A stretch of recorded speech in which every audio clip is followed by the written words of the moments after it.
dewasa awal, mereka biasanya juga punya kecenderungan untuk suka bersosialisasi atau mencari lingkungan sosial di mana mereka bisa merasa fit in, gitu ya. Jadi banyak hal yang dipikirin sama si mahasiswa gitu.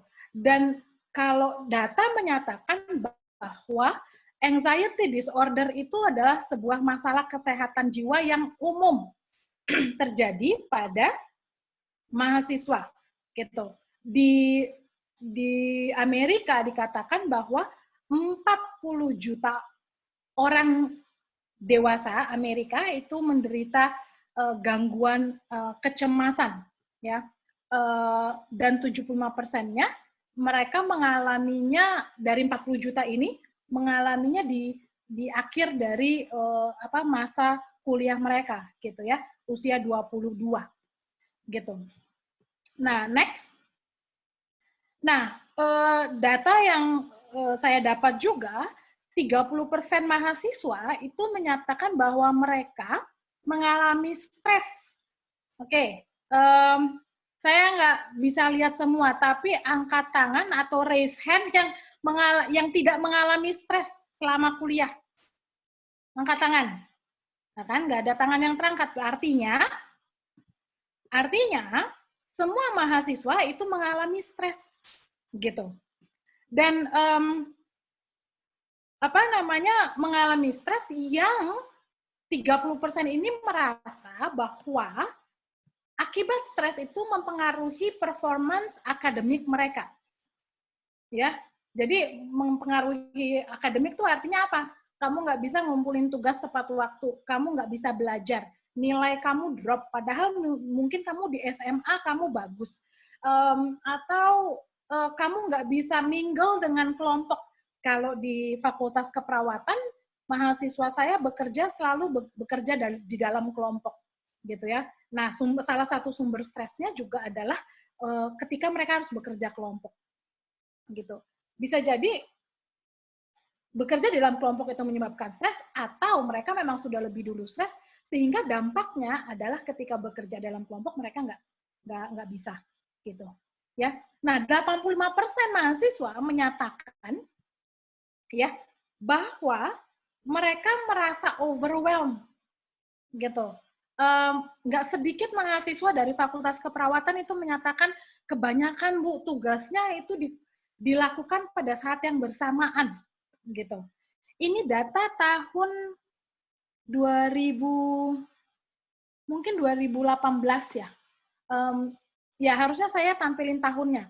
Tapi anyway, mereka merasakan bahwa di dalam setahun akademik, mereka pasti pernah merasa overwhelmed, kebanyakan kelabakan gitu ya, dengan tanggung jawab dan dengan tugas. 41,6% menyatakan mereka cemas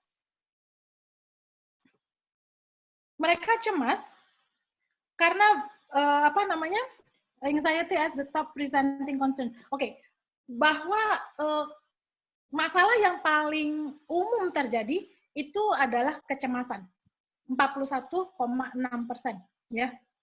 Dan 24,5%-nya mahasiswa menyatakan bahwa mereka nggak hanya sekedar mengalami keluhan cemas gitu ya, tetapi mereka bahkan sampai mengkonsumsi obat, ya, apakah obat tidur, apakah obat anti anxiety, apa macam-macam obatnya, ya, yang bisa menolong mereka untuk tetap produktif, gitu.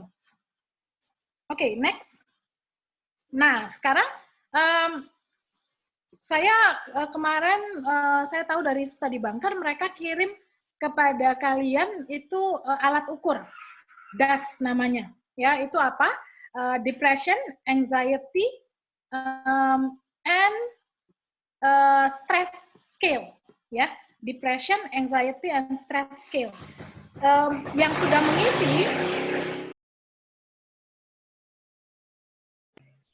sudah mengisi itu ada 25 orang. Saya nggak tahu di sini ada 30-an orang. Jadi saya nggak tahu siapa yang ngisi, datanya semua confidential, nggak tahu, tetapi saya mau kasih tahu ini. Tolong kemarin kamu kasih kode unik ya. Kamu ingat kode unik kamu catat skor kamu. Oke? Nah, next. Nah, oke, saya nggak tahu siapa kamu, nomor 1, 2, 3, sampai dengan 25. Silahkan catat kalau kamu merasa bahwa itu adalah kode unik kamu, skornya. Nanti saya akan kasih tahu apa arti skor ini. Oke? Oke, silahkan. Catat dulu. Terima kasih, ini tim Study Bunker, mereka geraknya cepat, mereka bantu saya untuk online dan mereka kumpulkan datanya, gitu. Ya, dan kemarin saya langsung olah datanya dan keluar angka ini. Oke? Jadi skala yang pertama adalah skala depresi. Sorry. Skala pertama adalah skala depresi, yang kolom kedua adalah skala kecemasan atau anxiety, skala yang ketiga adalah skala stres. Ya, apa artinya? Oke. Apa artinya angka-angka ini? Saya kasih tahu, ya. Nanti kalau kamu lihat angka kamu, ya, itu maknanya ada. Tetapi saya mau kasih tahu bahwa untuk kita bisa melihat depresi, anxiety, atau stres itu nggak bisa hanya dalam satu ukuran. Jadi ini bukan alat diagnostik menentukan bahwa kamu misalnya, ya kamu pasti depresi atau kamu pasti mengalami gangguan cemas. Nggak bisa begitu. Ya, perlu ada interview, perlu ada alat ukur lain untuk mengkonfirmasi dan memvalidasi apakah memang kamu memiliki gangguan. Tapi ini alat ukur yang bisa mungkin memberikan sedikit gambaran buat kamu. Oke? Next. Nah, ini artinya. Oke? Bukan, sebelumnya. Yes. Yes, ini dia. Indikator penilaian. Oke? Nah, ini artinya, kalau kamu normal, skala depresi, skalanya beda-beda. Range angkanya. Jadi kamu lihat dulu angka kamu ada di range mana. Ya? Ada dari normal sampai dengan sangat parah, gitu. Kalau kemarin saya lihat sekilas itu banyak yang normal, tapi ada juga, jadi sepertinya nilainya ada ekstrim antara normal atau sangat parah. Yang in between itu nggak terlalu banyak, gitu, ya. Nah, sekali lagi saya mau katakan bahwa ini bukan alat ukur diagnostik, alat ukur yang menentukan kamu bahwa yes, kamu punya depresi, yes, kamu punya kecemasan, yes, kamu punya stres, gitu ya. Setiap kita at some point itu pasti ada di dalam rentang ini, ya. Saya percaya bahwa setiap orang ada di dalam rentang. Nah, saya berharap ketika kamu kemarin melakukan itu adalah jawaban spontan kamu. Ya, bukan jawaban yang kamu pikir kamu mau lihat hasilnya bagus gitu ya, tapi jawaban spontan. Nah, kalau itu adalah jawaban spontan kamu, maka mungkin sekarang ini memang kamu sedang mengalami, kalau misalnya itu adalah sedang sampai sangat parah, mungkin ada faktor lain gitu, ya. Oke, next. Nah, sorry, sebelum kita lanjut, untuk mereka yang mau konsul nanti sama saya, mau ngomong sama saya pribadi, boleh, ya, boleh banget, gitu.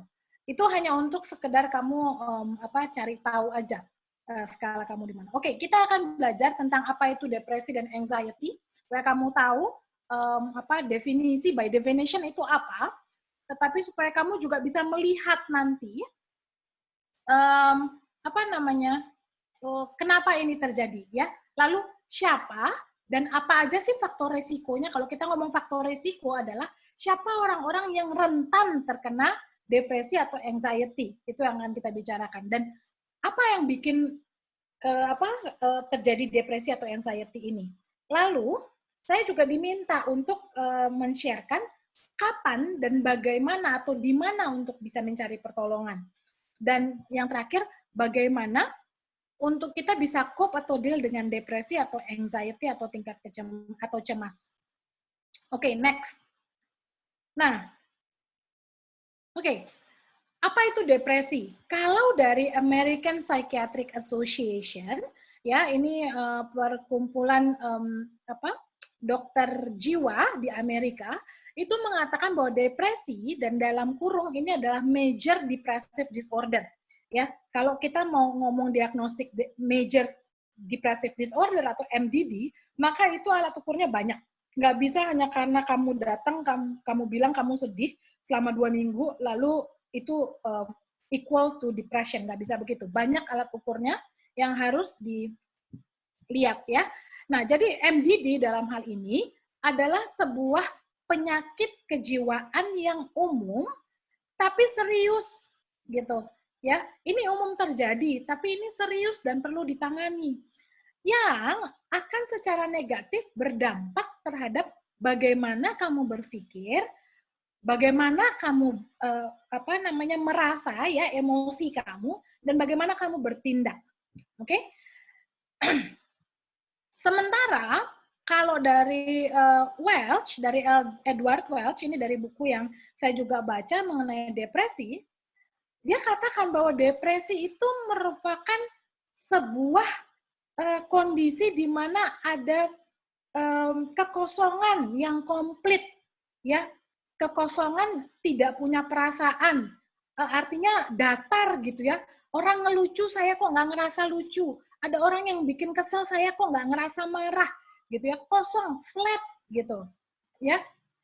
Dan tidak ada respons atau tidak ada ketertarikan atau minat terhadap apapun juga. Nah, depresi atau perasaan depresi ini merupakan ini dikatakan sebagai perasaan yang menyedihkan atau menyakitkan, gitu. Ada kondisi di mana dikatakan bahwa ini adalah sebuah atau sesuatu yang natural untuk kamu bisa mengisi kekosongan hati. Artinya kamu merasa depres karena ada sesuatu yang kamu sadari itu kosong, gitu. Makanya kamu feel depressed. Ada sesuatu yang hilang dari kamu, makanya kamu feel depressed. So in some part, it can be natural, gitu, ya. Tapi untuk MDD itu sendiri, itu merupakan gangguan, gitu ya. Orang yang merasa sangat tertekan atau depres itu dalam segala sesuatu itu nggak ada rasa. Kamu jalan, kamu ke kampus, kamu ngerjain, kamu bareng sama orang itu nggak ada apa-apanya, nggak ada feel apa-apa, gitu, ya. Nah, ini datanya tahun 2020 saya dapat. Jadi dikatakan bahwa depresi itu adalah gangguan mental yang umum. Secara global, ada 264 juta orang dari berbagai usia mengalami depresi. Depresi itu merupakan penyebab yang paling banyak, paling tinggi untuk disability, artinya di mana orang nggak bisa berfungsi, disable, ya, dan menjadi sebuah penyebab yang memberikan, kalau di kesehatan masyarakat itu namanya global burden of disease. Jadi merupakan beban penyakit yang secara global itu bisa terkena dampaknya. Nah, katanya lebih banyak perempuan daripada laki-laki. Ini pesertanya banyak perempuan apa laki-laki? Kalau dari nama sih perempuan kayaknya. Oh iya, perempuan. dari nama perempuan ini. Ya, ternyata perempuan lebih banyak merasa depres dibandingkan laki-laki. Nah, sayangnya depresi atau perasaan depresi ini itu sangat bisa menyebabkan seseorang menjadi bunuh diri. Dan bunuh diri kalau secara global itu dikatakan usia 15 sampai 29 tahun itu merupakan penyebab kematian kedua secara umum. Menyedihkan. Kita semua, not kita semua, kalian semua itu ada, next ini, sorry, saya lupa bilang. Next. Yes. Secara umum, kalian semua ada di antara usia 15 sampai 29. Ya kan? Ada yang sudah 30 tahun. Siapa yang di atas 29 kecuali saya? Nggak ada. Artinya, kalian semua ini di dalam rentang usia kamu, ini yang penyebab kematian tertinggi di dunia. Ya, gitu. Dan kabar baiknya sebenarnya bahwa ada loh treatmentnya yang efektif, baik secara psikologis maupun farmakologis. Kalau kita ngomong farmakologis artinya terkait obat-obatan. Untuk yang moderate, ya, level sedang sampai dengan berat. Itu kabar baik sekali. Ya, kenapa saya mau ngerjain ini? Kenapa saya mau terlibat dengan orang-orang yang memiliki masalah mental? Karena saya tahu ada harapan, makanya saya mau terjun di sini. Kalau enggak, saya enggak mau terjun di sini.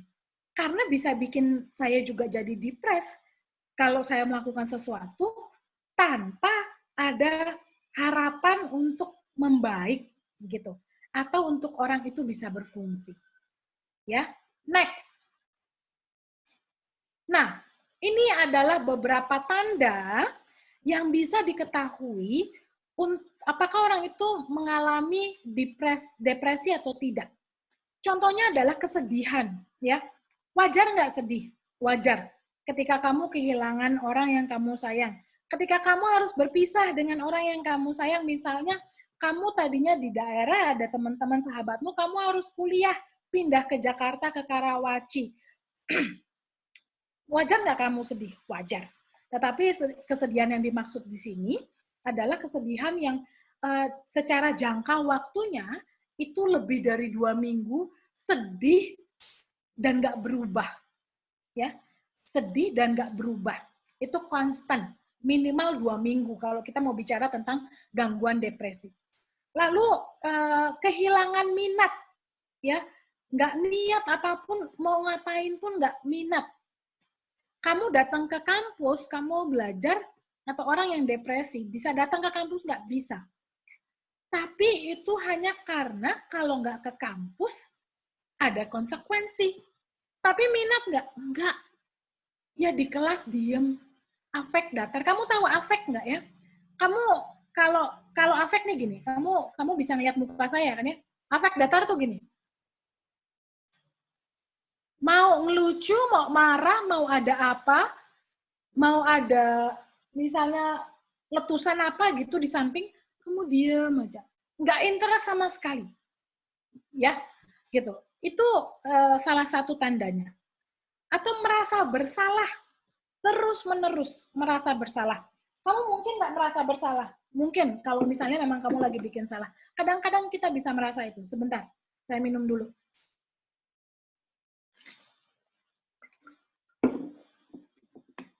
Ya, gitu. Merasa bersalah dan kamu punya harga diri yang rendah. Kamu menilai dirimu selalu negatif.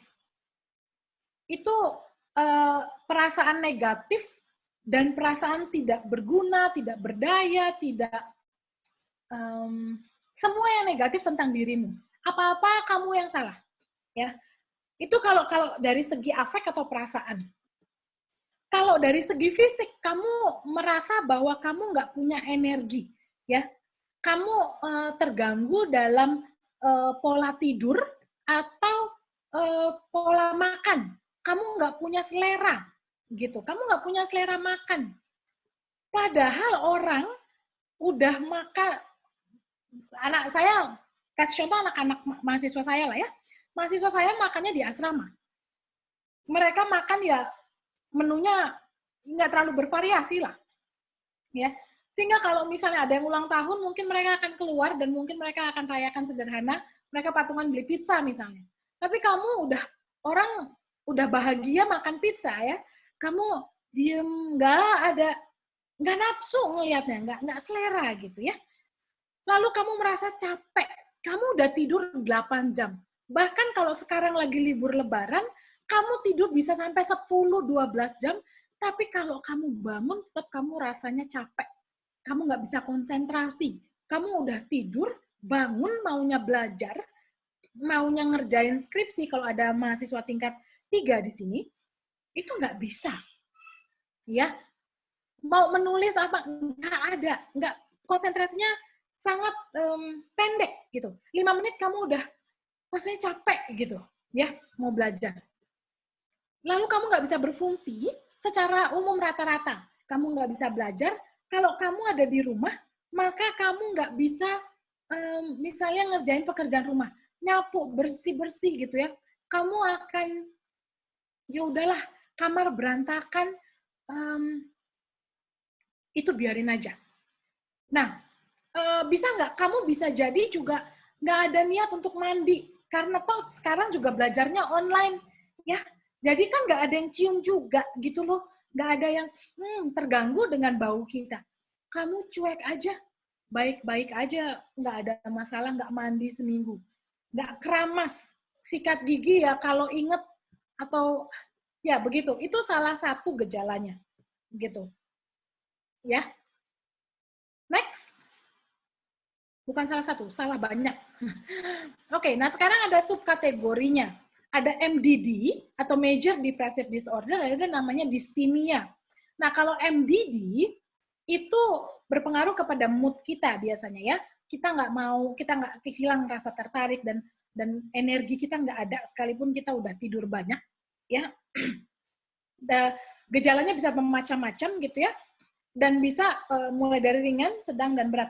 Tetapi kalau dibilang MDD, Major Depressive Disorder, biasanya itu berasa setelah, artinya ketika perasaan itu konstan selama 2 minggu lebih, ya. Selama 2 minggu tuh nggak ada perubahan. Itu biasanya kita sebut sebagai MDD. Kalau dysthymia, biasanya ini perasaan depresi yang cenderung ringan, tetapi ini berulang, gitu. Intensitasnya mungkin nggak seintens major depresif atau MDD, tetapi biasanya ini ringan, tapi dia berulang, ya, dan bisa dalam jangka waktu lama. Bisa selama kamu 5 tahun terakhir itu on and off, ya, itu namanya dysthymia, gangguan mood juga, gitu. Next. Oke, nah ini saya tadi udah jelasin kurang lebih prevalensinya, ya. Ini tahun 2015 datanya, gitu. Tapi kurang lebih masih menjadi penyebab utama, gitu ya. Nah, tadi saya juga bilang bahwa kalau gejala depresi yang cukup berat itu akan membuat orang punya pemikiran bunuh diri, dan bahkan sampai dengan melakukan, ya, percobaan bunuh diri. Kalau dia bunuh dirinya sukses, ya berarti dia meninggal, gitu. Oke, next. Nah, sekarang anxiety itu apa? Nah, anxiety itu merupakan kelompok dari gangguan mental yang dikarakteristikan atau yang memiliki ciri perasaan takut atau cemas. Nah, termasuk di dalamnya adalah generalized anxiety disorder, panic disorder, fobia, social anxiety disorder. Jadi ketika kita ada di tengah kita merasa cemas ketika kita ada bersama dengan orang lain.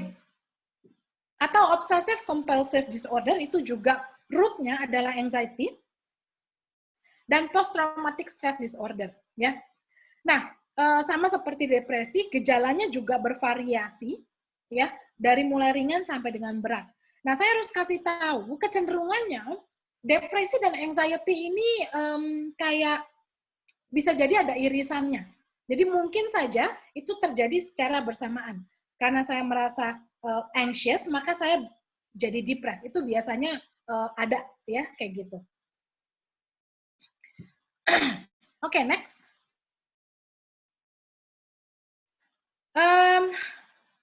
Sekarang prevalensinya. Kalau di tahun 2015 itu perkiraannya adalah 3,6% dari populasi dunia, ya. Dan sekali lagi ini muncul lebih banyak di wanita daripada pria. Kira-kira kenapa? Kira-kira kenapa? Angkat tangan atau saya panggil? saya suka manggilin mahasiswa kalau saya ngajar. Kira-kira kenapa ya? Kok cewek lebih banyak daripada cowok? Mereka bisa unmute nggak nih sendiri? Mereka bisa unmute sendiri ya? Aku mau ngomong dong. Oh iya, Sukma ya? Iya. Oke, Suk. Kenapa cewek lebih banyak daripada cowok? Ini menarik banget sih, tapi kalau di buku yang aku baca, wanita itu secara emosional tuh mature lebih cepat daripada cowok. Karena upbringing mereka kan, mereka banyak di-share emosi sama ibunya. Jadi karena mereka developnya lebih cepat, di masa-masa mereka remaja, cara mereka berhubungan juga lebih kompleks. Gosip lah, segala macam. Gitu ya? Iya, kalau cowok kan tonjok-tonjokan gitu. Tapi di sisi lain juga mereka jadi lebih riskan terhadap penyakit mental yang berhubungan dengan emosi dan perasaan. Itu gitu hipotesis ya? aku sih. Oke, nggak apa-apa Sukma, itu pengamatan dari seorang laki-laki. Oke, yang cewek coba ngomong, setuju nggak bahwa kamu lebih, nih karena tadi dia ngomongnya karena banyak perannya dia lebih suka gosip gitu, makin bikin anxious dan depressed. Ayo, yang cewek. Di grup chatnya, di grup chatnya Zoom ada yang ngomong karena wanita ya di grup chatnya ada yang ngomong karena wanita cenderung main di perasaan Kak. Terus ada dua orang wanita yang bilang haha setuju. Oke, good. Oke, gini. Kalau kita mau bedah otaknya perempuan, penelitian membuktikan bahwa perempuan itu atau wanita itu mereka punya banyak kotak di kepalanya. Ya, mereka sangat bisa berpikir dari A sampai Z. Atau ekstrim lah, kalau A sampai Z kan ada 26 kotak berarti di kepalanya. A sampai E lah, ada 5 kotak. Jadi pada saat yang bersamaan, perempuan itu bisa mikir kuliah, bisa mikir teman, bisa mikir tentang hubungan, bisa mikir tentang keluarga, bisa mikir tentang drama Korea yang baru dia tonton, atau hal yang lain. Nah, kotaknya banyak yang bisa dia pikirkan, gitu. Kalau laki-laki itu kemampuan berpikirnya hanya satu kotak at a time, gitu. Jadi kalau dia lagi mikirin belajar, ya dia mikirinnya itu. Dia lagi mikirin motornya yang rusak, ya dia pikirinnya cuma itu. Gitu. Nah, distraksi semacam ini kalau di perempuan itu beresiko menurut saya, rentan, ya. Mungkin benar perempuan lebih ekspresi di dalam mengungkapkan perasaannya atau lebih dibawa ke perasaan, sementara laki-laki lebih logis atau lebih pakai otak kiri dibilang gitu ya. The power of woman. Enggak juga gitu. Nah, tapi kalau kita mau ngomong tentang suicide-nya, karena laki-laki cenderung tidak mengungkapkan atau tidak mengekspresikan perasaannya, sehingga ketika dia cemas, ketika dia anxious, dan ketika dia depressed, maka biasanya langkah yang dilakukan itu lebih ekstrim. Ya, kalau saya belajar tentang bunuh diri, perilaku bunuh diri, perempuan itu lebih takut untuk bunuh diri dibandingin laki-laki. Artinya pikirannya ada, tetapi eksekusinya jarang atau sedikit yang berhasil. Laki-laki sekali mau eksekusi bunuh diri, dia langsung main tembak, langsung terjun dari lantainya lantai 30. Perempuan masih lantai 5, jadi masih cuma patah-patah tulang. Gitu. Ya, itu dari buku yang saya baca. Tapi banyak faktor. Yang tadi Sukma bilang tentang ibu, nggak hanya laki-laki, nggak hanya perempuan sebenarnya, laki-laki pun itu sebenarnya ibu transfer emosi itu cukup banyak sebenarnya, ya, ke semua anak, karena rata-rata carer itu kan ibunya, gitu, ya. Jadi lebih banyak perempuan daripada laki-laki. Saya belum ketemu data yang menyatakan bahwa juga, tapi saya pernah baca bahwa perempuan lebih cenderung mencari pertolongan daripada laki-laki. Mungkin karena kemampuan dia untuk mengekspresikan. Oke, nah kalau di wilayah Amerika 7,7% itu perempuan mengalami anxiety disorder atau gangguan kecemasan, sementara laki-laki cuma 3,6. Artinya kan ini sebenarnya udah setengahnya ya, lebih dari setengahnya. Jadi 1:2. 1 laki-laki, 2 perempuan itu mengalami anxiety disorder. Oke, nah tapi kasusnya juga sama, 264 juta orang. Next. Oke. Ya, kayaknya ini nggak terlalu perlu saya ulangi. Artinya memang prinsipnya bahwa baik anxiety dalam konteks suicide atau bunuh diri itu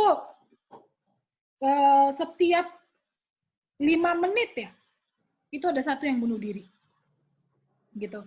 Itu menyedihkan, ya, gitu. Nah, tapi gini, saya mau kasih tahu. Tadi saya udah kasih tahu tentang gangguan cemas dan gangguan MDD ataupun distimia. Terus terang saya nggak terlalu peduli dengan diagnostik. Saya nggak terlalu memberatkan diagnosanya apa ya. Enggak. Karena buat saya, yang paling penting saya tangani adalah respon dan perilakunya. Jadi, kadang-kadang saya suka bicara, kalau orang suka mendiagnosa nih, karena saya bekerja di keperawatan, orang perawat, psikolog, dokter itu sering sekali mendiagnosa dirinya sendiri, gitu. Saya, to be honest, nggak terlalu care dengan diagnostik apapun itu ya, karena kadang-kadang stigma juga itu cukup berat ketika kita muncul diagnosa. Saya rasa diagnosa disimpan oleh bagian medis aja. Ketika kita bicara, kita nggak perlu ngomongin lagi diagnosa, gitu. Ketika di dalam pertemanan gitu ya, itu hindari kata diagnostik itu. Jadi kamu depresi ya misalnya, itu hindari. Karena someone itu juga tone-nya adalah stigma. Next. Oke, sekarang apa yang kita perlu tahu kalau gitu tentang anxiety di mahasiswa. Sekali lagi, anxiety atau kecemasan itu merupakan masalah yang umum. Nah, menurut American College Health Association tahun 2018 itu last quarter ya of the year, jadi 2018 sekitar Oktober November itu 63% mahasiswa itu mengalami atau merasa cemas di setahun terakhir. Jadi 2018 itu berarti kan 2 tahun lalu ya, gitu. Nah, tahun yang sama survei juga ada 23% itu didiagnosa. Dari 63% ini 23%-nya didiagnosa memang mengalami gangguan cemas, gitu. Nah, gangguan kecemasan ini muncul biasanya meningkat itu muncaknya ketika ada transisi dari transisi ke kuliah. Jadi mungkin tahun-tahun pertama kuliah. Di sini ada banyak yang masih tahun pertama? Saya nggak tahu. Mungkin yang tahu ada beberapa, Kak. Beberapa, oke. Atau kalau yang sudah lewat tahun pertama, mungkin bisa evaluasi waktu tahun pertama bagaimana, gitu. Karena ternyata fase transisi penyesuaian diri dari SMA ke kuliah itu katanya meningkat tajam gangguan kecemasannya. Ya, di semester-semester awal, gitu. Dan biasanya meningkat sampai di akhir tahun pertama, gitu ya. Jadi beresiko tinggi ini. Jadi nanti study bunker kalau udah di awal akademik, begitu ada mahasiswa baru masuk, itu kesempatan untuk kamu ngomong dengan mereka, aware terhadap kemungkinan terjadinya peningkatan gangguan kecemasan pada mahasiswa baru, ya, gitu. Nah, faktornya banyak, nggak bisa single faktor. Itu banyak faktornya, ya. Misalnya kamu penyesuaian dari SMA ke kuliah harus belajar mandiri, apalagi kalau sekarang online, saya nggak ngerti gimana nanti kalau tahun akademik yang baru, kita masih harus PSBB dan harus online, itu luar biasa. Nggak cuma mahasiswa yang stres, dosennya saya rasa juga stres. Gitu. Ya. Mahasiswa, nah saya nggak tahu di sini banyak mahasiswa non-UPH, non-beasiswa. Biasanya kalau mahasiswa non-beasiswa itu kan bebas. Kamu keluar dari kamu keluar dari rumah, kos misalnya. Wah, kamu lagi pengen bergaul, kamu begadang, kamu main sama teman-temanmu, ya, gangguan tidur, lalu kesulitan untuk menyesuaikan diri, ya, itu bisa jadi penyebabnya juga, gitu. Atau misalnya ketika kamu pindah lokasi, kamu merasa sendiri, karena kamu masih sulit untuk bertemu dengan teman. Nggak sedikit mahasiswa yang datang bahwa sampai saat ini mereka masih nggak punya teman yang mereka bisa curhat. Mereka nggak ketemu teman gitu. Kadang-kadang saya ngomong sama mahasiswa di Fakultas Keperawatan, di antara 1.000, mereka masih nggak bisa ketemu teman. Itu sesuatu yang menjadi perhatian saya. Sulit ternyata mencari teman, sehingga bahkan di tengah-tengah 1.800 mahasiswa, orang masih bisa merasa sendiri. Nah, tapi sekali lagi ini harus dilihat faktor yang lebih dalam dari situ, ya, gitu. Atau academic factors, ya, dosennya tiba-tiba sangat strict gitu ya, kamu sangat berbeda di waktu kamu SMA. SMA itu nggak begitu. Gurunya itu biasanya baik banget. Kalau kamu mau ngumpul tugas terlambat, kamu masih ya udah nggak apa-apa, yang penting kumpul. Di kampus, di FON, di UPH, mungkin nggak bisa. Kamu terlambat ngumpulin 10% kurang. Atau kamu nggak usah ngumpulin sekalian misalnya, ya. Gitu. Ada banyak faktornya, ya, stres akademik.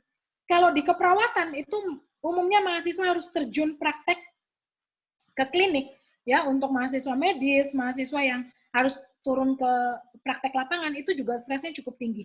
Kalau di keperawatan itu penelitian banyak membuktikan bahwa stres ketika mereka praktek klinik itu jauh lebih tinggi dibandingkan ketika mereka ada di kelas, gitu. Nah, dan gangguan kecemasan ini bisa jadi meningkat setiap tahunnya, gitu. Ya, sayang di Indonesia kita nggak punya data yang cukup baik, gitu. Oke, next. Apa saja faktor-faktor yang mungkin, ya, baik dari anxiety maupun depresi, kenapa banyak mahasiswa yang beresiko? Mungkin karena banyak perubahan perkembangan, baik secara internal maupun eksternal, ya. Internal itu secara identitas, pemilihan bidang studi, misalnya. Saya harus katakan, nggak sedikit mahasiswa di Fakultas Keperawatan yang bahkan sampai tahun pertama setelah mereka masuk pun mereka masih bingung dan masih nggak tahu sebenarnya ini perawat nggak yang saya mau, ya. Itu juga bisa menjadi faktor, gitu. Jadi secara development atau perkembangannya, secara internally, ketidakyakinan terhadap siapa saya, mencari tahu siapa saya, di mana saya fit in, itu bisa jadi faktornya. Atau psikososial, ya, dengan lingkungan, gitu. Lalu ada juga dari mulai yang tadinya kamu makan, kamu dibawain sama orang tua, disuguhin, kamu sekarang udah harus beli makan sendiri. Karena kamu sekarang ngekos, kamu harus cari makan sendiri. Kalau kamu nggak cari makan, kamu lapar sendiri, misalnya, ya. Itu dari full dependence orang tua ke semi dependence, ya. Lalu ada orang-orang yang harus berurusan dengan masalah finance. Waktu saya kuliah, orang tua saya bilang mereka nggak bisa bantu saya, sehingga saya harus sambil bekerja waktu saya ambil S1 itu. Ya, itu stresnya cukup tinggi, gitu. Kalau kamu masih harus deal dengan mencari makan sendiri, mencari uang sendiri. Kalau di UPH mungkin semuanya masih semi-dependent sekali, ya, karena uang sekolah masih dibayarin sama orang tua. Tapi untuk orang-orang di luar sana, banyak yang orang tuanya mungkin hanya bisa support seperempat, setengah gitu ya, sehingga mereka harus bekerja. Meninggalkan support system yang utama. Anak-anak kuliah itu akan lebih cenderung diminta untuk mandiri, ya, pindah dari tempat, dari wilayah mereka, meninggalkan support system yang utamanya keluarga, teman-teman dekat. Kamu dari kecil, dari mulai kamu TK sampai SMA, kamu punya teman baik, terus kamu harus pergi ke Karawaci dan meninggalkan mereka. Itu meninggalkan support system. Kalau internet bagus, kalau punya pulsa untuk kamu bisa kontak, dan maka itu bisa diatasi. Tapi kalau tidak, maka ada sumber stres lain. Teknologi, sosial media ini saya bikin tanda tanya. Kenapa? Karena memang salah satu yang penyebab stres mahasiswa adalah ketika mereka terlalu banyak lihat sosial media. Saya harus kasih tahu kamu ya, yang ditampilkan di sosial media itu mungkin 80-90%-nya bohong, palsu. Jadi kalau mereka tampil cantik, itu biasanya pakai filter, gitu, ya. Atau mereka pakai beautify, jadi tampilnya cantik banget, gitu. Jadi itu bisa jadi filter. Terus badan sekarang itu banyak untuk bisa mempost sesuatu yang fake. Photoshop itu banyak. Kamu nggak kemana-mana, kamu Photoshop aja. Nah, sekarang gini deh, Zoom kamu lihat di belakang virtual background kamu, tiba-tiba kamu di mana namanya? Di San Francisco, tiba-tiba kamu di Singapura. Itu sangat bisa dibuat gitu ya. Sehingga ketika kamu berteman di sosial media dan melihat posting-posting semacam itu, bisa jadi itu mempengaruhi kamu secara psikologis. Kok saya nggak beruntung banget ya? Aduh, seandainya saya bisa pergi. Aduh, kok begini, kok begitu. Percayalah, 80% saya bisa klaim bahwa itu banyakkan palsunya daripada realnya. Ya, mari kita hitung. Kamu punya 1000-an teman di Facebook. Kamu punya 1000-an followers, 500-an, ratusan followers di Instagram. Berapa orang yang secara personal kamu kontak? Mungkin kurang dari 10. Kalau kamu bisa punya 10, bagus banget. Tapi saya rasa rata-rata kurang dari 10. Yang kontak personal, kontak, kamu connect emotional, kamu bisa curhat, kamu bisa bebas mengungkapkan siapa kamu. Less than 10. Dari ratusan followers kamu. Ratusan friends kamu. Ya? Gitu. Sehingga ini menjadi salah satu faktor untuk mahasiswa. Terutama ketika mahasiswa sedang mencari jati diri. Saya fit in-nya di mana ya? Gitu. Saya menyadari, kalau di mahasiswa Fakultas Keperawatan, itu berada di lingkungan Fakultas Kedokteran, itu juga gap-nya cukup tinggi. Stresnya bisa jadi tinggi. Ya, karena perbedaan status, perbedaan kebebasan gitu, ya. Nah, itu sangat mungkin. Oke, next. Oke, kalau gitu sekarang kapan dan kemana? Kalau kamu nggak bisa produktif, kalau kamu nggak bisa produktif artinya gini, kamu nggak bisa konsentrasi mengerjakan tugasmu. Kamu nggak bisa datang ke kelas dan 100 atau nggak usah 100%, 80% konsentrasi mendengarkan kuliah. Kalau kamu nggak bisa produktif lagi, saatnya kamu mencari bantuan. Oke? Kamu bisa jadi belajar, itu kamu cut. Jadi bisa jadi kamu belajar 1 jam, tapi sepanjang hari itu kamu belajarnya dipotong. Jadi 1 jam, break 30 menit.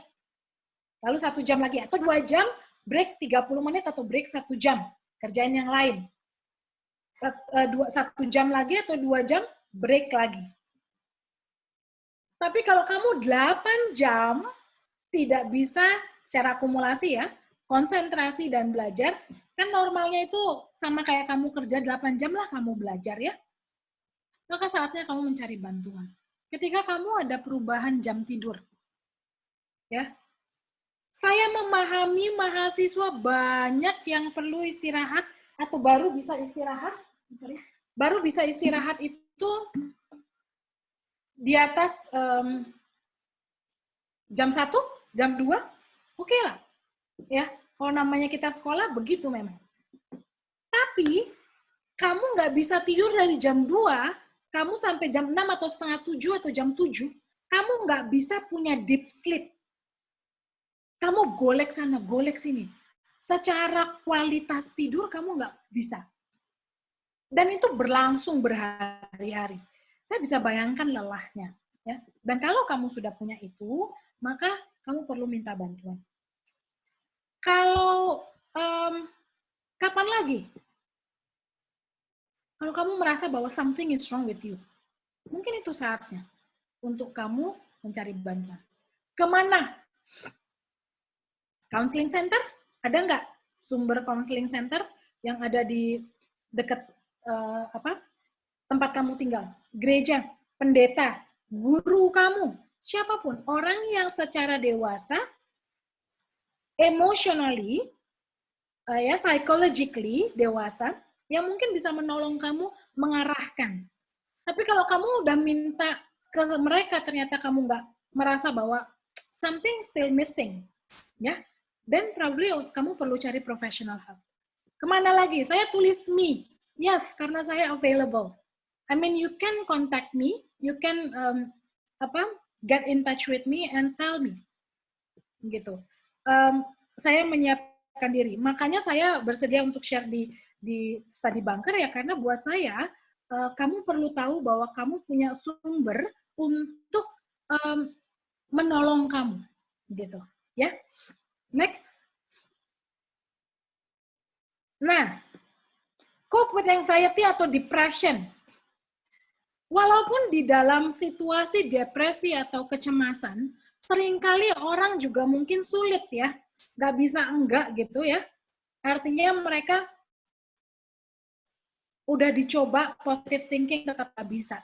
Tetapi overall, ini yang perlu dilakukan. Approach, don't avoid. Approach itu gimana? Kamu belajar untuk berhadapan dengan ketakutan, kecemasan kamu, dengan perasaan kamu, ya, gitu. Nah, jangan avoid stressor. Avoid stressor tuh misalnya gini, kamu nggak ngerti karena kamu ngerti, maka kamu ya udah bolos kelas aja. Justru itu bisa bikin jadi malah tambah stres karena kamu nggak akan ngerti, ya. Jadi jangan kelasnya, kamu nggak ngerti kamu nggak ada energi buat ke kampus, gitu ya. Jangan ikutin itu. Kamu bangun, kamu coba duduk di kelas, gitu. Approach, jangan dihindari. Sekalipun kamu ingin ada di tempat tidur, yes, sometimes and often it is understandable, gitu, ya. Karena ketika kamu menghindari, maka sebenarnya kecemasannya bisa jadi bertambah, gitu. Nah, apa yang kamu bisa lakukan adalah ambil step yang kecil, gitu, ya. Ambil step yang kecil, misalnya nih ya, kamu nggak ngerti, tapi kamu juga, ini yang mungkin yang karena saya hadapi ya, mahasiswa, kamu nggak berani untuk ngomong sama dosennya, karena dosennya terkenal killer lah, dosennya terkenal nggak ramah lah, whatever. Tapi kamu coba ambil step-step kecil. Kamu tulis pertanyaan kamu.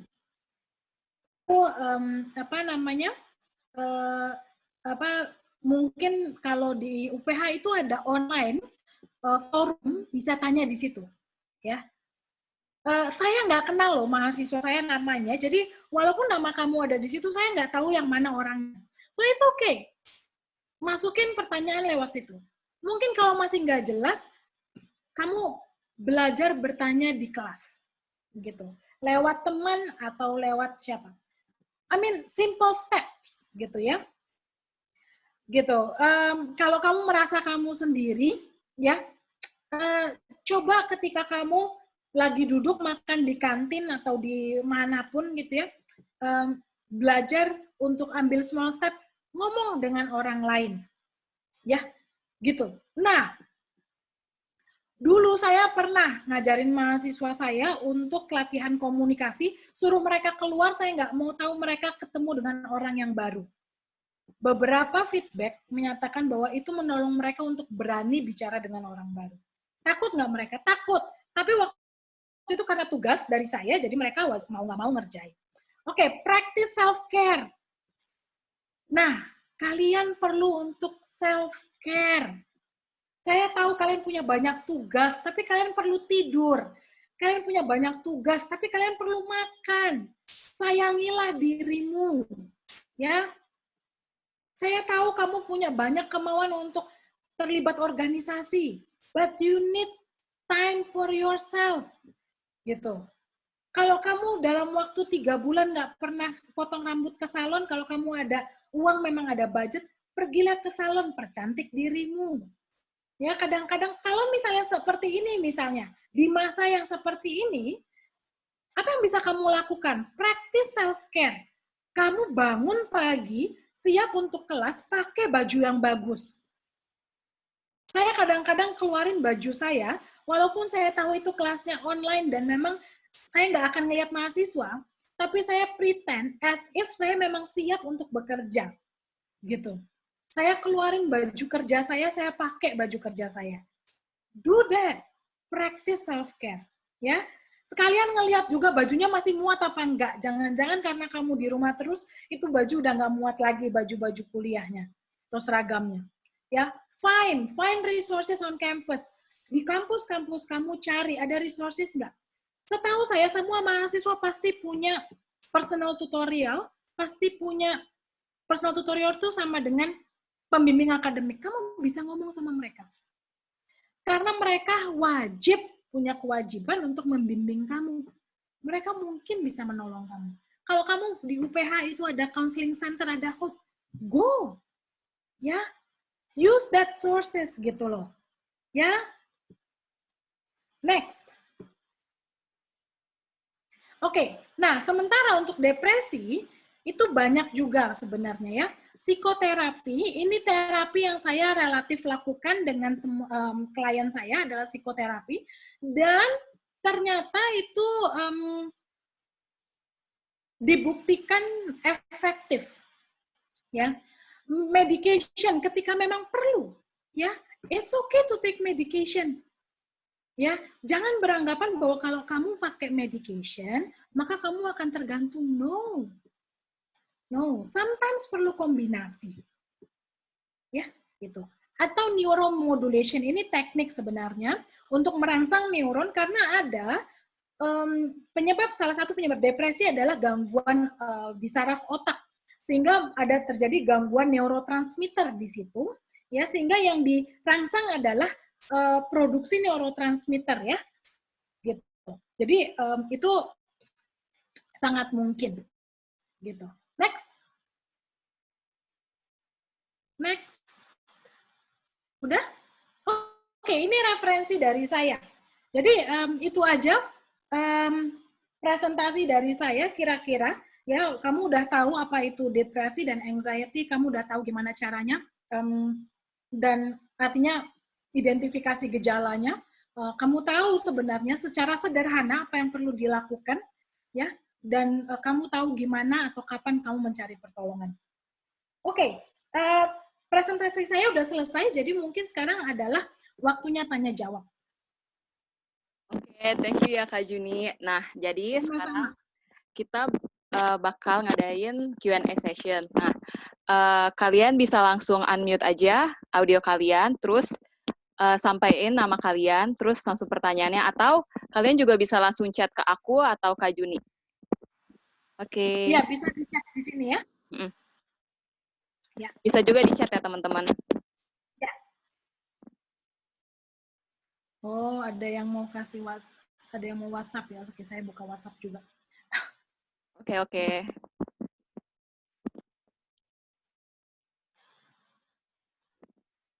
Boleh teman-teman kalau mau nanya bisa langsung chat aja atau langsung unmute aja suaranya terus langsung sampein pertanyaannya ya.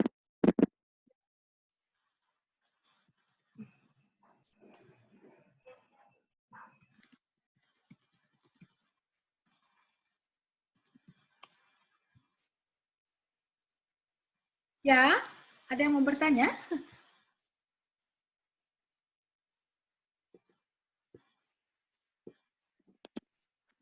Ayo teman-teman, ada yang mau nanya? Jangan malu-malu ya, nggak apa-apa kok. Nanya aja mungkin. Oke, Sinta ya? Atau siapa? Ya. Bisa sebut namanya? Oke. Sinta. Oke. Tadi kan di awal, aku catat tadi, bentar ya. Tadi kan di awal Ibu nih bilang, kalau orang yang depressed atau stress atau anxious, tadi aku kurang ngeh tadi yang mana, itu cirinya.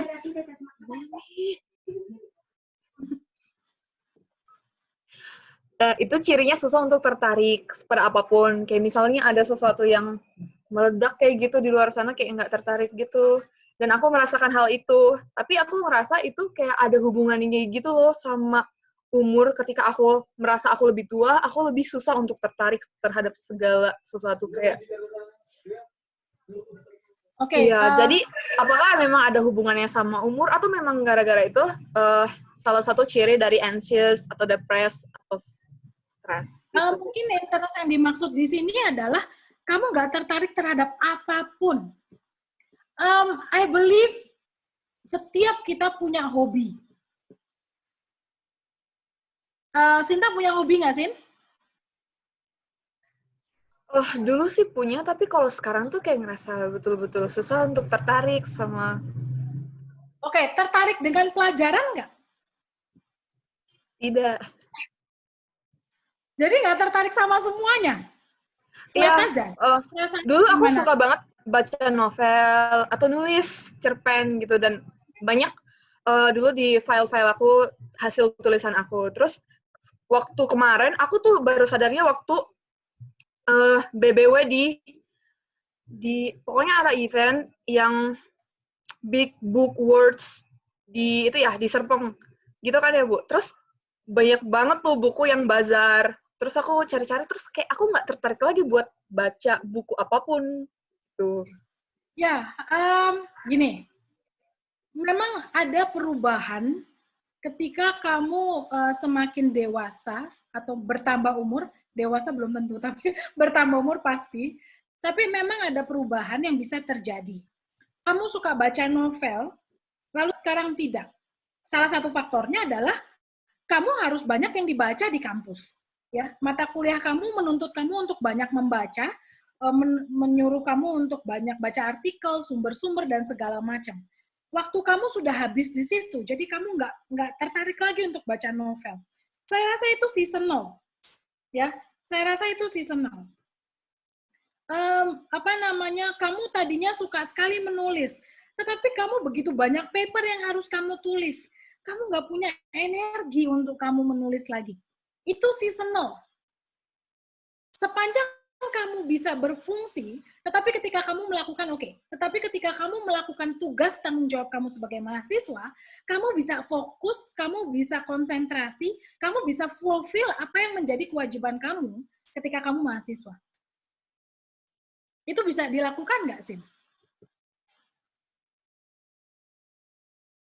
Bisa ya? Sejauh ini masih bisa, Bu. Oke, artinya situasi kamu membuat kamu tidak lagi berfokus untuk hal-hal yang memang saat ini tidak memungkinkan. Sebenarnya kamu menurut saya mungkin lebih memfokuskan dan melihat mana yang lebih penting. Gitu. Mana yang lebih prioritas sekarang ini. Gitu. Ya. Saya rasa itu cukup wajar. Tetapi ketika bahkan kamu sudah tidak mau lagi ngerjain tugas kamu. Kamu udah nggak mau lagi melakukan apa yang kamu harus lakukan. Gitu. Mungkin itu kita udah harus cari curiga. Tapi ketika kamu bisa melakukan apa yang harusnya kamu lakukan sekarang, then that's fine. Situasi kadang-kadang tidak mengizinkan kamu untuk melakukan apa yang tadinya kamu suka. Ya. Udah ya? Oke, Bu, ini ada yang chat sama saya nggak akan ungkapkan namanya. Kalau itu chat private ke saya, artinya orang ini nggak mau diekspos. It's okay. Saya hanya kasih jawab aja. Ngomong aja apa yang ditanyakan. Ini kurang konsentrasi. Gimana kalau emang udah stres banget ya, terus pengen banget bunuh diri, tapi masih mikirin masa depan. Jadi mau melakukan apapun tuh berat banget, kadang sampai pusing dan gak enak badan. Itu mesti gimana ya? Oke, good. Saya menanggapi pikiran bunuh diri sebagai sesuatu yang serius. Ya, saya tidak pernah mengabaikan apakah dia cuma ngomong kok. Ngomong secara verbal itu adalah upaya bunuh diri. Artinya sudah ada ideation. Nah, ketika ini sudah terjadi, kita perlu waspada. Kalau kamu merasa seperti ini, dan mungkin ini perlu dilihat juga waktunya berapa lama. Ini mudah atau tidak kamu alihkan. Kadang-kadang saya pernah merasa juga, aduh, pengen banget sih semuanya ini berakhir. Semua ini berakhir tuh maksudnya kerjaan semua selesai. Berakhir as in bukan mengakhiri hidup, tapi mengakhiri semua sumber yang menyebabkan saya stres. Tapi kalau kamu sudah mau mengakhiri hidup, saya rasa kamu perlu waspada. Mungkin memang kamu sekarang ada banyak sumber yang menyebabkan kamu stres, dan kadang-kadang kamu berpikir logika, ya, karena antara perasaan dan logika kamu masih gunakan keduanya, which is saya rasa itu sesuatu yang baik, ya, karena at least kamu bisa disadarkan bahwa wait, ini nggak benar, ya. Nah, sehingga ya, tanda-tandanya ini bisa sampai mengganggu fisik, kamu pusing dan gak enak badan. Mungkin itu tanda-tanda kamu memang sudah merasa depresi ya, tertekan. Walaupun saya nggak bisa katakan karena saya perlu mengkaji lebih lanjut berapa lama, apa saja penyebabnya gitu ya. Apa yang harus dilakukan? Saran saya, talk to someone, bicara dengan seseorang, ya. Bicara dengan orang yang kamu percaya. Saya berharap, saya berdoa kamu ada orang yang kamu bisa percaya untuk kamu bisa ngobrol dan ungkapkan apa yang kamu pikirkan dan kamu rasakan. Oke? Saya berharap kalian semua yang ada di sini, kalau tiba-tiba kalian teringat dengan perasaan atau gejala yang pernah kalian alami, please jangan diem aja. Please talk to someone. Oke? Okay? Nggak harus saya. It doesn't have to be me. Oke? Okay? Ya. Oke. Okay.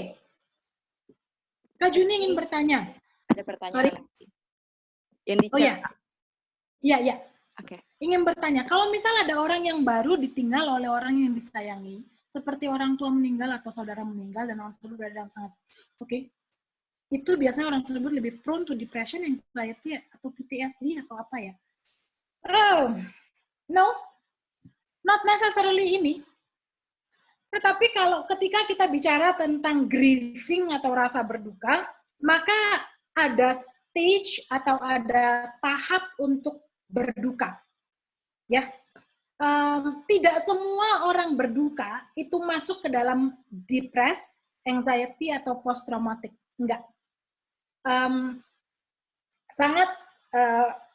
Faktornya sangat banyak yang bisa menyebabkan kita punya depresi atau anxiety atau PTSD. Ya. Tetapi di dalam salah satu fase orang berduka itu ada fase depresi di mana orang itu benar-benar merasa misalnya kangen, berat, lalu ingin banget bersama dengan orang itu, it's fine, it's okay. Kalau kamu punya orang yang baru saja ditinggal, kamu kenal orang ini, dan dia begitu menyatakan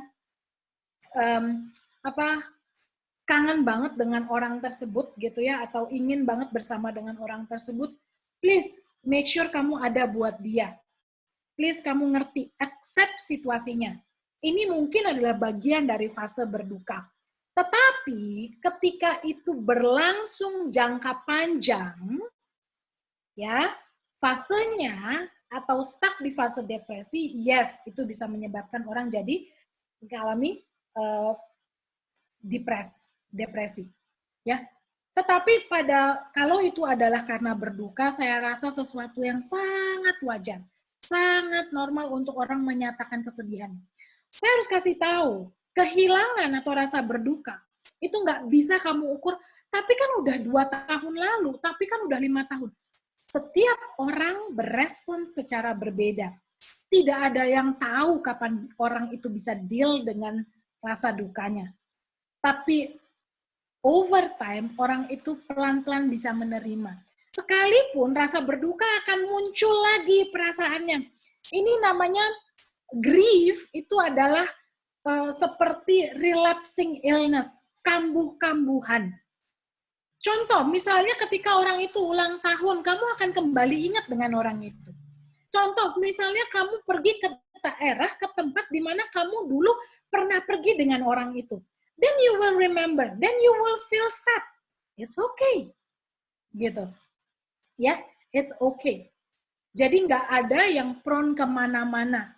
It's really depends dari faktor-faktor lain. Gitu. Oke. Oke, ada pertanyaan private. Kak, jadi aku ngerasa kadang ngepres atau menekan menekan beberapa masalah yang aku pikir nggak begitu jadi masalah, oke? Tapi pas aku lagi ngadepin sesuatu yang sebenarnya nggak juga begitu masalah, aku jadi trigger dan bisa meluap, oke? Kebanyakan sedih, nangis, marah juga pernah. Ketika itu terjadi, masalah-masalah yang kemarin muncul lagi dan bikin emosinya lebih kuat. Padahal sebenarnya triggernya nggak begitu besar. Apakah itu termasuk gangguan kecemasan? Bagaimana kita tahu kalau kita udah selesai suatu masalah? Oke, good. Ini kita berarti kan bicara tentang strategi coping, ya, dealing with your stress, dealing dengan masalah-masalah kita. For some, ada orang-orang yang dia avoid, ya, avoid ini seperti kamu neken, jadi udahlah nggak dipikir, udah nggak apa-apa, gitu. Tapi sebenarnya apa-apa. Sehingga ketika ada situasi lagi, itu trigger. Nah, ingat bahwa cara kerja otak kita, ya, dia tahu apa yang mengganggu. Karena bagaimana kita berespon, itu dipengaruhi dari apa yang, bagaimana kita berespon itu dipengaruhi dari pengalaman kita di masa lalu. Kadang-kadang kenapa kita avoid? Karena kita nggak mau orang bilang bahwa kita sensi, misalnya. Orang nggak mau bahwa orang bilang kita lebay, misalnya. Misalnya gini,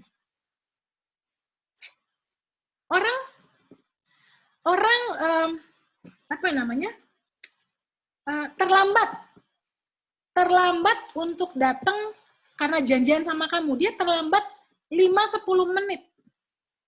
Buat orang itu nggak ada masalah. Buat kamu yang menunggu, kamu nggak suka. Gitu, ya. Sehingga perlu nggak kamu omongin? Kalau memang itu mengganggu kamu bisa sampaikan secara asertif, nyatakan bahwa, hey, kita janji loh, jam 4, tapi kamu terlambat, kamu 10 menit. Dan kamu nggak kasih kabar. Boleh nggak lain kali ngomong kamu ada apa? Dia datang mungkin kucuk-kucuk, nggak ngomong maaf, nggak ngomong apa. Tetapi kalau kamu sudah dekat sekali dengan orang itu, biasanya kita hal-hal yang kecil begitu nggak terlalu masalah. Fine, it's okay. Tapi kalau saya asumsi ini masalah yang sebenarnya kamu avoid atau kamu press, itu sebenarnya masalah yang mengganggu kamu biasanya. Gitu. Jadi ini bisa jadi adalah kamu perlu evaluasi juga sih, apa yang membuat kamu avoid. Apa yang membuat kamu menghindari untuk menyatakan apa yang kamu rasakan? Kadang-kadang saya merasa bahwa sulit untuk kita mengungkapkan atau mengekspresikan perasaan kita karena kita khawatir dengan respon orang itu. Ya, tapi saya perlu sampaikan bahwa kadang-kadang kita perlu belajar mengungkapkan dan mencari tahu respon orang itu kayak apa ya. Oh, kalau ternyata dia ditegur seperti ini tidak suka ya. Oke. Kamu tahu bagaimana put boundaries menurut saya. Gitu. Apakah itu termasuk gangguan kecemasan? It depends, harus ngomong lebih lanjut lagi apa yang kamu maksud dengan gangguan kecemasan sih. Gitu. Oke. Oke. Saya minum dulu ya. Lumayan juga pertanyaan. Iya. Di chat yang buat semuanya itu ada Kak yang bertanya, ada Nadia. Oke, ingin bertanya, kalau dari DAS tadi ketiga itu nilai saya kecil semua, artinya baik-baik saja. Tapi kenyataannya saya merasa terlalu banyak memendam dan terima aja. Misal kalau orang lain marah, diam, tapi seringkali nangis, tertekan, dan kayak merasa, oke, gimana? Oke, tadi ada perbedaan antara DAS hasilnya yang kelihatannya normal dengan yang sebenarnya kamu rasakan. Oke, salah satu kelemahan kuesioner adalah kita nggak bisa tahu secara real perasaan orang itu. Karena kan itu pertanyaan-pertanyaannya adalah secara umum. Tidak mengungkit atau tidak menanyakan situasi yang khusus dengan kamu. Jadi bisa jadi pertanyaannya terlalu general sehingga hasilnya kamu memang tidak merasakan itu. Gitu. It's okay. Nah, tapi kalau kamu ternyata merasa bahwa kamu kok saya orangnya terlalu mendem, kok saya terlalu nerimo gitu ya. Kamu sering juga nangis misalnya. Kamu perlu belajar mengenal diri dulu. Apa yang bikin kamu menangis? Sebenarnya perasaan apa yang ada di dalam hati kamu? Bagaimana caranya mengenal diri? Kamu perlu bicara dengan orang lain untuk bisa menolong kamu. Ya, saya punya kebiasaan dari mulai saya SMA yang saya pertahankan sampai saya, kalau nggak salah sampai saya kuliah deh. Once in a while saya masih lakukan itu. Jadi waktu saya SMA, setiap kali awal tahun, saya selalu kumpul dengan teman-teman dekat saya, apakah di acara apa, lalu saya kasih kertas. Mungkin ada sekitar 5-7 orang lah yang dekat dengan saya ya di SMA. Saya kasih kertas, terus saya bilang, bagaimana saya setahun lalu. What do you think about me? Gitu. Itu menolong saya mengenal diri saya. Kadang-kadang saya setuju nggak? Setuju. Kadang-kadang enggak. Karena saya bisa menyatakan bahwa kenapa saya marah, karena situasinya seperti ini. Misalnya saya bisa jelasin kayak gitu ya. Nah, salah satu cara untuk mengenal diri adalah kamu bicara dengan orang lain. Bicara dengan orang yang lebih matur, yang lebih dewasa. Bicara dengan konselor. Konselor bisa menolong kamu untuk mengenal diri. Ya, saya rasa ketika ada percakapan secara langsung, itu akan menolong kamu lebih banyak mengenal diri kamu. Gitu. Ya, termasuk apa yang membuat kamu nerimo aja, apa yang membuat kamu menangis sebenarnya, itu juga perlu belajar untuk aware terhadap situasi apa yang membuat saya marah dan menangis sebenarnya. Gitu. Karena menangis kan ekspresi sedih ya, gitu. Mudah-mudahan menjawab ya. Saya bertanya, apakah orang yang introvert lebih mudah kena depresi dan anxiety? No. Karena nggak bergantung dari introvert dan extrovert. Orang extrovert, bedanya dan introvert itu hanya masalah dia mendapatkan energi dari mana. Saya orang extrovert, tapi saya tahu saya punya tendensi untuk feel depressed. Tapi karena banyak faktor dalam hidup saya. So don't worry untuk para introverts, ya. Ini bukan masalah kamu tendensinya introvert lebih depresif daripada ekstrovert. Enggak, banyak orang ekstrovert yang dia kelihatannya aja senang. Tapi inside, enggak. Because feeling depressed, ini masalah emosi dan afek itu datangnya dari dalam. Gitu. Ya, jadi it's not necessarily karena kamu introvert, kamu punya tendensi lebih besar. Nggak ada penelitian menyatakan bahwa introvert lebih besar, tetapi perempuan lebih banyak daripada laki-laki. Itu masih ada gender based ada, ya, gitu. Oke, orang yang nggak menyadari kalau dirinya sedang depresi. I think at some point orang yang depresi itu akan merasa bahwa something is wrong and I cannot do anything. Gitu. Tapi apakah dia mengekspresikan bahwa dia depresi, itu yang belum tentu. Gitu. Itu yang belum tentu. Ungkapan bahwa, hey, I think I feel something is wrong. I think I feel depressed. Itu yang mungkin nggak ada. Gitu.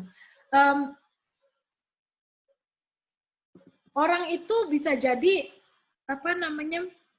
feel different. Gitu. Bisa jadi seperti itu. Gitu ya. Oke. Ini kayaknya banyak juga yang nanya lewat WhatsApp ya.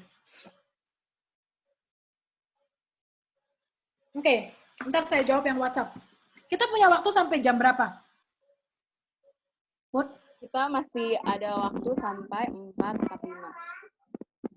Oke. Ini halo Kak, aku mau tanya, bagaimana mengatasi jika kita terlalu cemas dan overthinking mengenai masa depan sampai sulit untuk self-care? Oke, kamu terlalu fokus dengan masa depan dan cemas dengan apa yang akan terjadi maksudnya? Oke, mudah-mudahan saya bisa menjawab. Oke, gini, bagaimana respon kita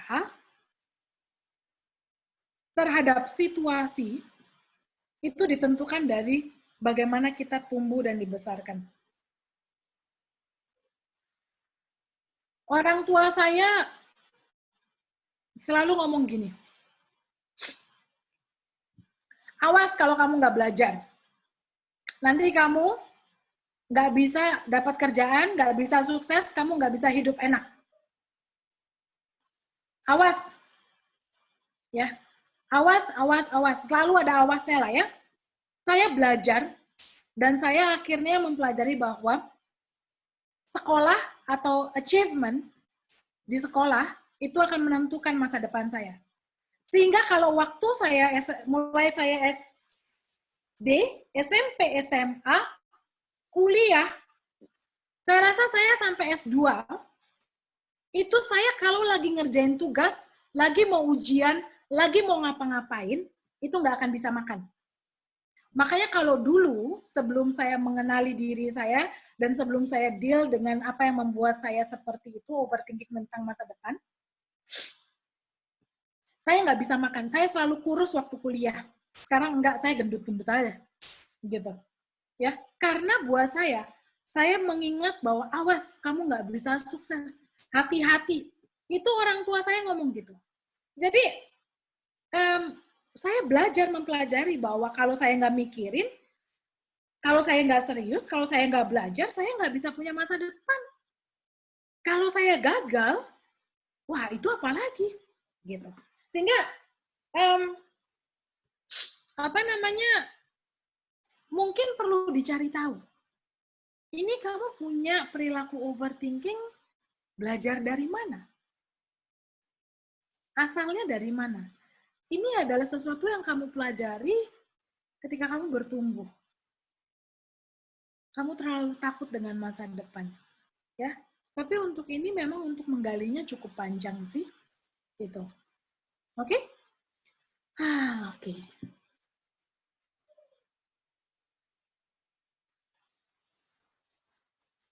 Oh, ini udah ya?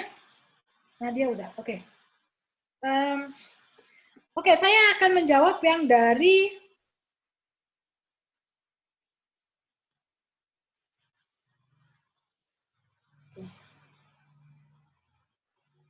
oh, enggak, ini ucapan. Oke.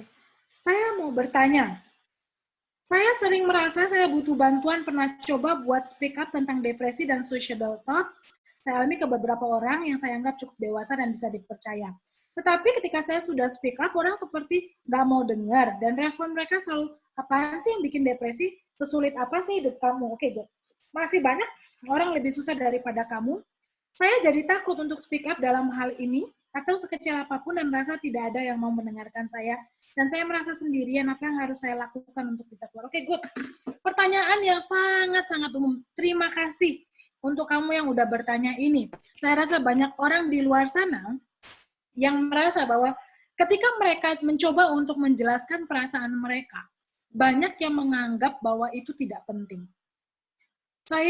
I'm very sorry kalau kamu mengalami hal ini.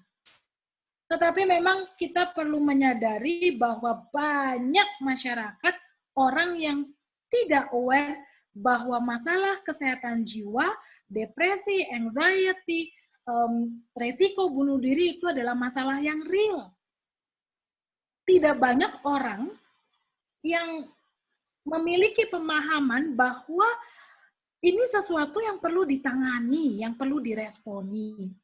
Dan saya minta maaf kalau kamu datang ke orang yang ternyata memiliki pemahaman bahwa this is nothing. Enggak. Apa yang kamu alami itu real.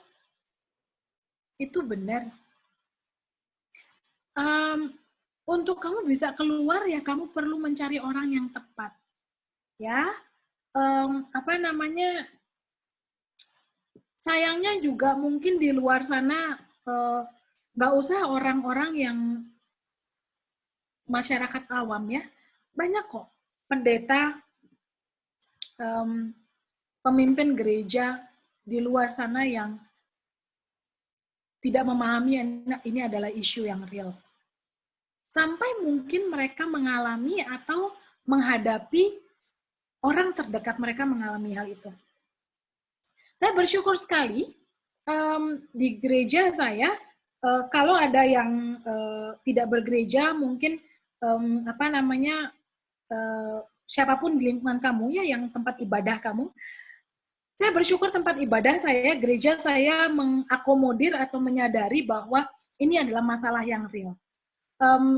Saya berterima kasih untuk study bunker yang memang juga menganggap ini sesuatu yang memang penting untuk diketahui oleh mahasiswa. Ya, dan kita perlu melakukan sesuatu. Dan saya harap kalau kalian udah dengar talk ini hari ini, saya berharap ketika ada orang yang datang sama kamu tidak mengecilkan atau tidak mengatakan, emang kayak apa sih hidup kamu? Syukur bisa dapat beasiswa, syukur bisa ini, syukur bisa itu. Ini bukan masalah syukur dan tidak mensyukuri, to be honest. Walaupun mungkin ada aspek itu, mungkin saja. Saya tidak mengabaikan. Mungkin karena kita terlalu melihat media sosial sehingga sulit untuk kita mensyukuri. Kita membandingkan, compare. Nah, salah satu masalah yang saya juga dapatkan adalah mahasiswa tuh sering compare dirinya dengan orang lain. Dulu saya begitu. Orang itu belajar orang itu nggak perlu belajar mati-matian, nilainya A semua. Saya belajar dari jam 8 pagi sampai jam 6 pagi, tidur 2 jam, nilai saya nggak bagus-bagus. Ya, sampai akhirnya saya sadar bahwa memang kecerdasan orang beda-beda, gitu ya. Gitu. Jadi,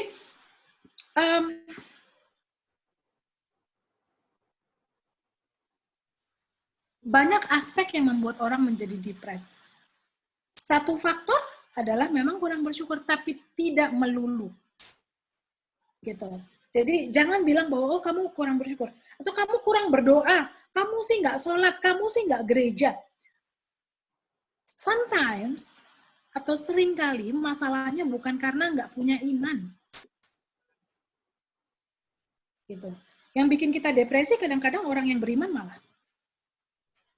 Ya. Gitu. Karena ya banyak hal.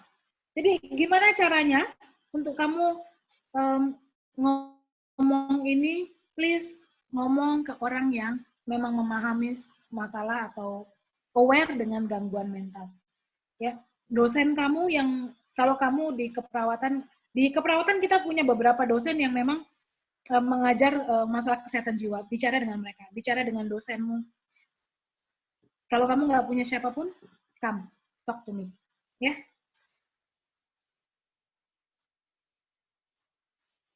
Oke, saya punya teman yang mungkin mengalami depresi, dia mengalami gangguan pola tidur dan selalu menangis berlangsung sudah lama. Juga merasa sedih, tenggelam dalam pikirannya sendiri. Selalu berusaha menghindari sosialisasi, oke, nampaknya memang ini sudah depresi, mengalami penurunan nafsu makan, susah untuk percaya kepada siapapun. Salah satu faktor, betul, merasa rendah diri, merasa tidak pantas berteman dengan siapapun. Tidak ada satu hal yang positif, yes. Oke, sebagai teman apa yang harus saya lakukan? Bagaimana saya meresponi? Oke, salah satunya adalah be with her atau be with him. Kamu tahu bagaimana caranya be with her, bersama dengan orang itu? Bukan cuma sekedar masalah fisik. Tapi can you accept the feeling? Can you accept the fact that she or he feels that way? Saya harus katakan bahwa seringkali ketika mendengar orang curhat tentang bahwa dia merasa depresi, punya negative thinking, dan kita udah kasih tahu, no, you pintar, you ini, you itu. Seringkali mereka nggak bisa terima itu. Kadang-kadang yang bikin berat adalah karena itu memberatkan kita. Itu membuat kita makin frustrasi dan depresi sebenarnya. Gitu. Karena sulit untuk mengubah pemikiran mereka. So, jangan mencoba untuk mengubah pikiran mereka. Kalau memang kita nggak tahu akarnya, atau nggak ngerti bagaimana, just be with them. Ketika mereka curhat sama kamu, oh gitu ya, apa yang bisa saya lakukan buat kamu?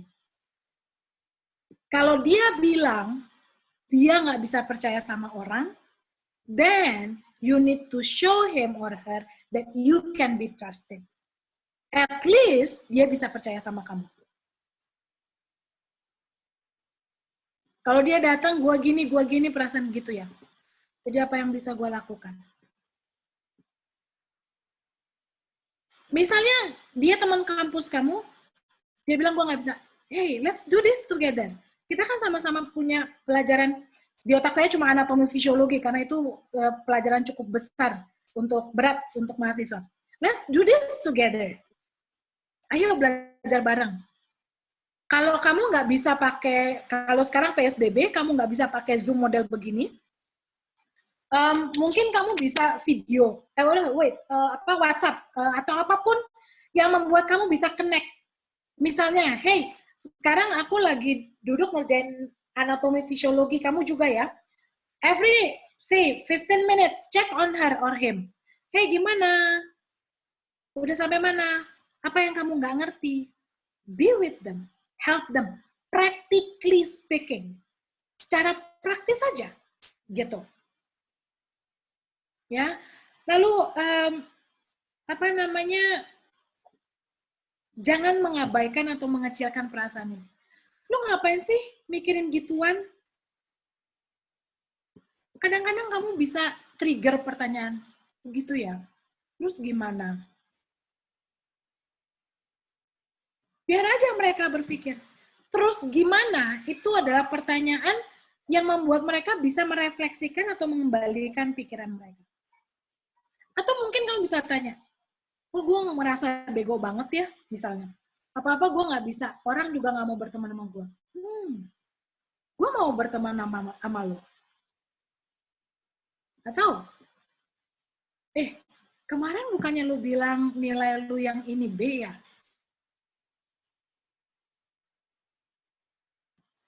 Bawa hal-hal yang positif yang bisa kamu tahu tentang orang itu dan ingetin mereka, hey, this is positive sides of you. Mungkin, ketika orang mengalami situasi yang depres, mereka relatif tidak bisa mengingat apa hal yang baik dalam diri mereka. Try to mention those positive things. And just remind them, lu ingat nggak, waktu itu gue bilang, pas presentasi, gue bilang gue nggak bisa. Terus lu ajarin gue presentasi. Nggak usah ngomong hal-hal yang memang nggak terjadi ya. Misalnya kayak kita berdrama dengan anak kecil. Nggak usah pura-pura. Real aja. Do you know something positive about that person?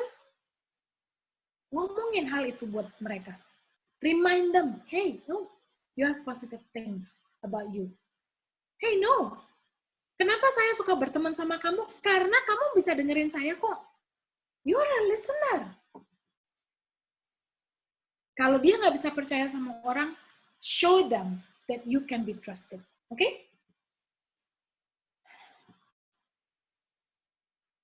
Oke. Okay.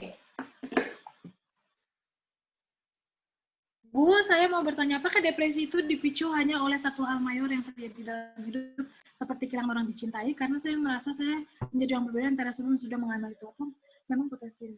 Oke. Apakah disebabkan karena hal major? Belum tentu, tapi ini kita bilang sebagai trigger. Kehilangan orang itu bisa jadi trigger untuk kamu merasa depresi. Karena mungkin ini adalah orang yang sangat bermakna buat kamu. Mungkin tidak banyak orang seperti orang ini. Atau mungkin memang tidak ada orang lain seperti orang ini. Sehingga ketika kamu merasa kehilangan, kamu bisa merasa depresi, itu sangat mungkin. Tapi apakah ini menjadi penyebab utama? Bisa ya, bisa enggak. Tapi ini adalah trigger. Banyak faktor yang membuat kamu merasa depresi. Karena mungkin selama ini support system kamu nggak ada. Nggak banyak. Wajar nggak ketika kamu kehilangan orang ini, kamu benar-benar kayak hancur atau runtuh dunianya? Mungkin. Sangat mungkin. Gitu. Ya, itu pertanyaannya. Udah semua pertanyaannya saya jawab, Put? Ya, Kak, udah. Yang di chat biasa juga udah nggak ada lagi. Kayaknya yang di WhatsApp saya nggak ada lagi. Oke. Nggak ada. Oke, thank you ya semua buat pertanyaannya. Dan semoga semuanya bisa terjawab ya sama Kak Juni. Oke, jadi setelah ini kita akan mendengarkan penjelasan tentang studi Bangkar itu sendiri. Dan kita bakal punya event apa sih selanjutnya? Sukma bisa menjelaskan sekarang? Oke, bentar ya. Share screen dulu. Oh ya, nanti teman-teman di akhir kita mau ada sesi foto. Jadi nanti semuanya tolong turn on kamera ya. Wow, thank you banget Kak Juni. Thank you banget teman-teman Studi Bangkar yang udah make this happen.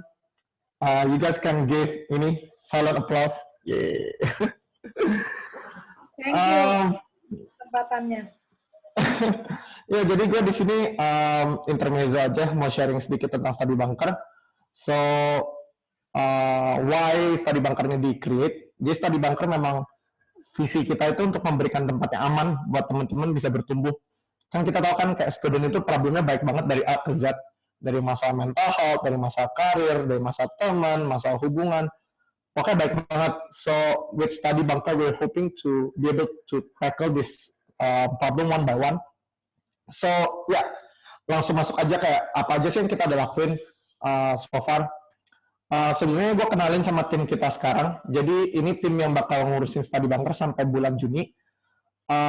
Setelah bulan Juni ada kemungkinan kita akan buka open recruitment lagi. So look forward to that. And thank you banget buat teman-teman ini yang udah bantuin kayak Studi Bangkar bisa running sampai sekarang. What do we do? Sebelum COVID-19 kita ada co-working space. Possibly kalau misalnya kayak COVID-19 dan kita buka lagi. Kita ada hangout night, nonton film bersama, main board game. Kita ada bikin open mic session, kasih kesempatan teman-teman untuk unjuk rasa talenta-talentanya. Kita ada art and craft workshop untuk melatih kemampuan seni teman-teman. Ini kita kemarin juga ada support teman-teman yang lakuin thesis defense simulation. Kita kemarin baru aja lakuin namanya career series pertama kita. Dan pesertanya juga banyak juga sih, so it's very exciting. Pas itu ini pas sebelum mental health series ini kita udah pernah lakuin mental health series pertama, jadi ini yang kedua. So I'm very excited. Jadi sebenarnya gua rasa anggota partisipan hari ini lebih banyak ya daripada sebelumnya. So thank you banget teman-teman yang udah join and make this event happen juga. Nah, so kita juga ada workout Monday juga kalau misalnya teman-teman yang di rumah doang, kurang olahraga dan perlu dipaksa, kita ada Zoom workout every Monday. Ini juga salah satu inisiatif kita yang bakal ngelatih itu memang coach yang udah pengalaman, coach Joni sama Ila. Kalau kalian mau tanya-tanya tentang apa, kalian bisa langsung tanya Dian aja yang kalian udah kontak sebelumnya. Oke, what's next? Jadi seru banget ya baik event yang kita udah lakuin, dan kita excited banget buat kasih tahu beberapa event yang akan datang juga. Pertama, kita bakal ada scholarship series. Ini akan dibawain sama Kak Ane. Jadi Kak Ane itu sekolah di London College, itu salah satu universitas terbaik buat education di seluruh dunia. Itu Kak Kathy kuliah MBA di Harvard. So, buat Kak Ana sendiri, dia itu spesialis di LPDP beasiswanya. Jadi kalau misalnya teman-teman tertarik tentang mau lanjutin S2 atau mau kayak mengconsider kayak gue S2 atau enggak ya, teman-teman bisa ikut event kita. Ini bisa langsung daftar aja, di linknya bisa coba, atau langsung kontak ke Sinta. So next, ini belum ada posternya, but kita udah rencanain upcoming Mental Health Series 3. Jadi ini bakal diisi sama Ko Lukas. Ko Lukas itu founder dari Calm. Calm itu apa? Calm itu ada startup yang berusaha membantu permasalahan mental health di Indonesia. Itu sebuah platform mempertemukan orang konselor dan orang-orang yang butuh konseling. Registration linknya udah ada, kontak personnya boleh dicatat. Kalau misalnya teman interested bisa langsung daftar aja. So kita juga bakal ada Career Series 2. Career Series 2 ini bakal lebih fokus ke bisnis praktikal nih. Kemarin kan itu kan berat ya, itu lebih ngomong soal planning, soal konsep. Nah ini kita bakal ngomongin soal tentang praktikal, cara kita cari penghasilan dengan bisnis online itu kayak gimana. Yang bakal share ini Ko Jonathan. Ko Jonathan ini kebetulan dia itu salah satu top seller di Tokopedia. Dia top seller, dia kalau misalnya kalau misalnya Tokopedia kan itu ada ratingnya ya. Dia itu udah Diamond 3 salah satu, itu tinggi banget.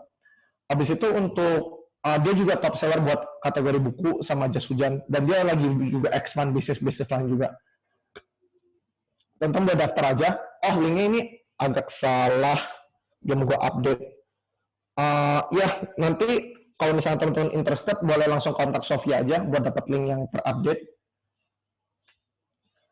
Habis itu selain itu gue juga mau sharing, kita itu juga lagi open donasi.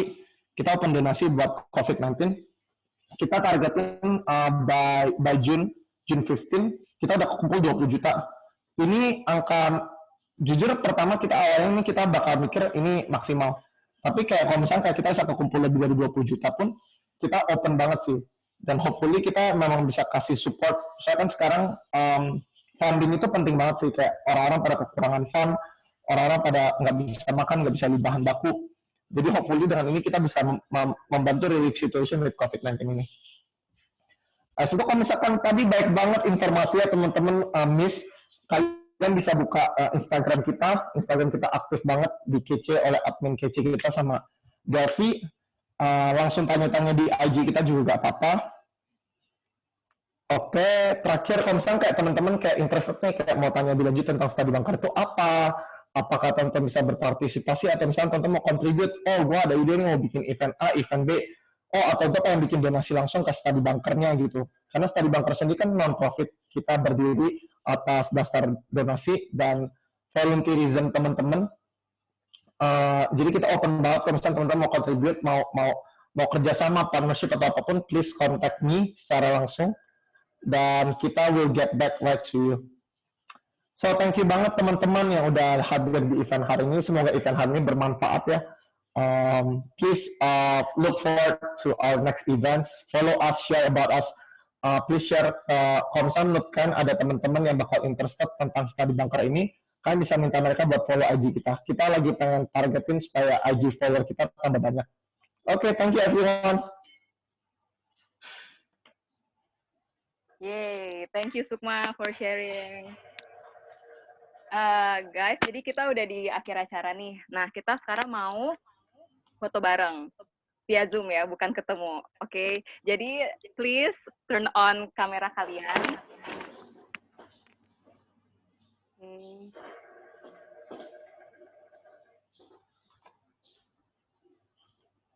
Ayo tunjukkan muka-muka kalian. Cantik-cantik dan ganteng-ganteng ya guys. banyak juga ternyata yang dari part 1 ya, join lagi. Senang bisa ketemu kalian. Dan juga salam kenal buat semua yang baru, oke?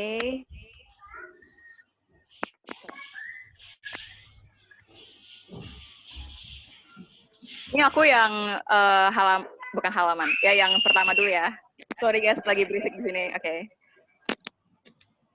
Oke, ready guys? Oke. Wait ya.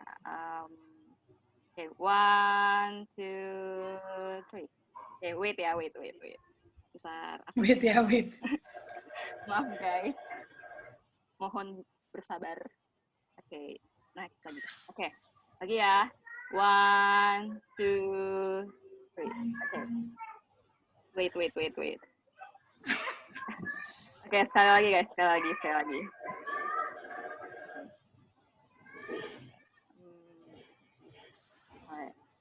One, 2, 3. Alright.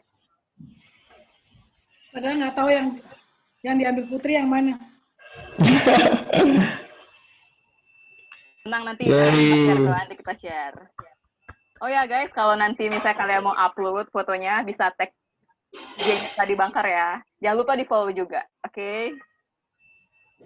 Nah, jadi nanti, oh ya, aku mau say thank you dulu nih buat Kak Juni. Oh ya, kita bisa nggak say thank you bareng-bareng ke Kak Juni? Jadi kalian bisa unmute. Oke. Thank you. Gue bakal hitung nanti pas hitungan kerja kita bilang thank you Kak Juni, oke?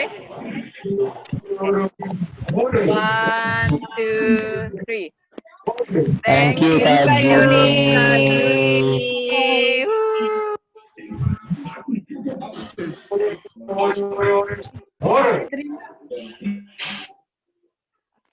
So that's for today's webinar. I hope that everything yang tadi Kak Juni udah jelasin juga ke kita itu bisa kita terapkan juga. Terus kan kita semakin mengerti nih tentang mental health, especially about anxiety sama depression. So kita juga bisa bantu menjadi pendengar yang baik buat teman-teman kita. Dan aku juga mau say thank you untuk Dian. Dian ada di sini. Oke. Dian yang udah WA kalian, yang udah kontaktin Kak Juni juga, yang membuat ini juga bisa berjalan lah kayak gitu. Jadi thank you so much buat Dian, dan thank you so much buat semua tim Study Bunker yang udah bekerja di balik layar ini juga. Oke? So thank you everyone. Nanti bakal ada ini ya, feedback form atau evaluation form. Nanti kalian bisa isi, nanti Dian bakal PC kalian lewat WA.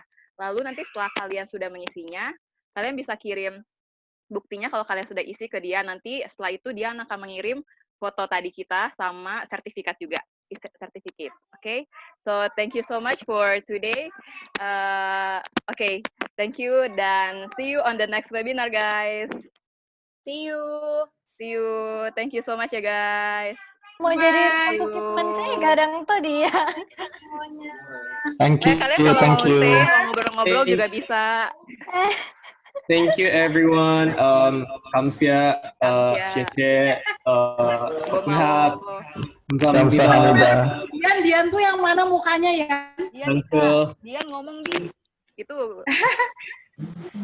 Halo Vicky. Pak kontaknya lewat WhatsApp aja tapi nggak pernah ketemu, nggak pernah apa. Ada Rinti, hai Rinti. Ada Unedo. Oke, saya lihat ya. Thank you. Bye.